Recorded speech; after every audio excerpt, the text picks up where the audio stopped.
Hey guys, welcome back to TechMan. Today, let me show you NiceHash Mining honest review. It is a scam or is it legit? Let's break it down.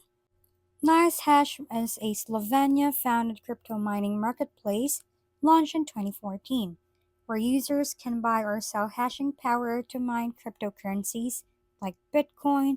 While it suffered a major hack in 2017, losing 4,700 BTC, it reimbursed users and now operates out of Switzerland, offering cloud mining, in-app wallets, and more.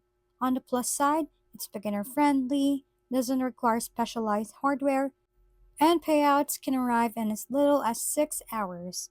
Features like algorithm switching help maximize profits, and security has improved with 2FA and cold storage. However, user report inactivity fees, strict KYC, and 2FA hurdles, withdrawal delays, and poor customer support.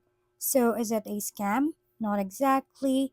It's a functioning platform that pays out real BTC, but due to recurring user complaints, it's a high risk environment. Use it with caution, especially if you're new to crypto mining. If we've been helpful, kindly give us a thumbs up and don't forget to hit the subscribe and bell button for more contents. For any questions and suggestions, comment down below.